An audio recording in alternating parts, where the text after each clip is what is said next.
Good news. Telangana ప్రజలకు good news. Hyderabad నుంచి ముంబై నగరానికి ప్రస్తుతం రోడ్డు మార్గంలో అయితే సుమారు 12 గంటలు, రైల్లో అయితే దాదాపు 15 గంటల సమయం పడుతోంది.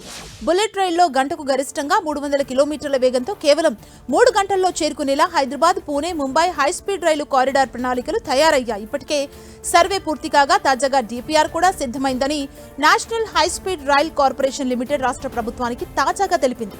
ఈ ప్రాజెక్టు నిర్మాణం పూర్తయ్యాక బుల్లెట్ రైల్లో హైదరాబాద్ నుంచి ముంబైకి కనిష్టంగా 2.55 గంటలు, గరిష్టంగా 3.13 గంటల్లో చేరుకోవచ్చని తెలిపింది.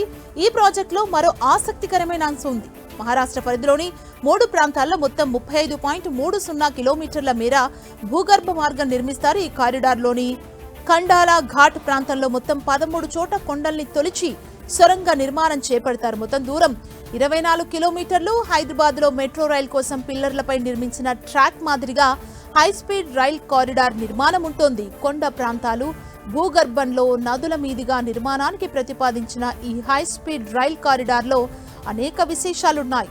కేంద్ర ప్రభుత్వం ఫిబ్రవరి 1న బడ్జెట్లో దేశవ్యాప్తంగా 9 రాష్ట్రాల పరిధిలో 7 హైస్పీడ్ రైల్ కారిడార్ ప్రాజెక్టులను ప్రకటించగా ఇందులో 3 హైదరాబాద్ నుంచున్నాయి. హైదరాబాద్, చెన్నై, బెంగళూరు, హైదరాబాద్ సర్వే దశలో ఉండగా హైదరాబాద్, పూణే, ముంబై ప్రాజెక్టులు సర్వే పూర్తి కావడంతో డిపిఆర్ సైతంని ఎన్హెచ్ఆర్సీకి సిద్ధం చేశారు.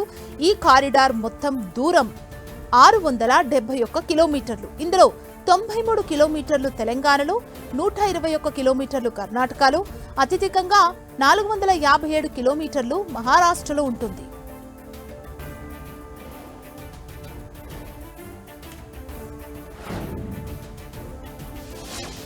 ఢిల్లీలోని ప్రైవేట్ ఉద్యోగులకు గుడ్ న్యూస్. వారంలో 2 రోజుల పాటు వర్క్ ఫ్రం హోమ్ ఇస్తున్నారు ప్రైవేట్ సంస్థలు.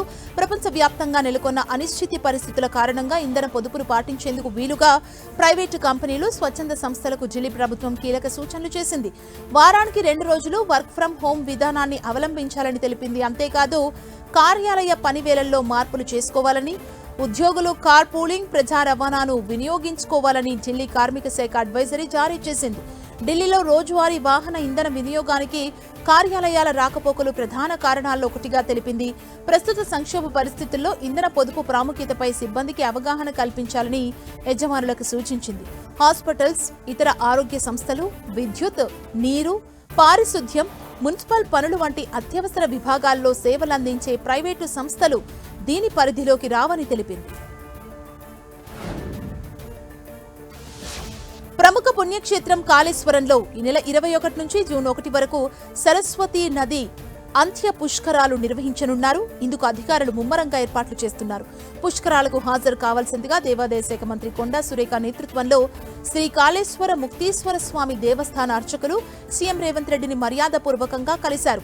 సరస్వతి అంత్య పుష్కరాల విశిష్టతను సీఎంకు వివరించి ప్రారంభోత్సవ వేడుకలకు రావాల్సిందిగా ఆహ్వాన పత్రికను అందజేశారు. 12 రోజుల పాటు ఈ అంత్య పుష్కరాల వేడుకలు శాస్త్రోక్తంగా జరగనున్నాయి.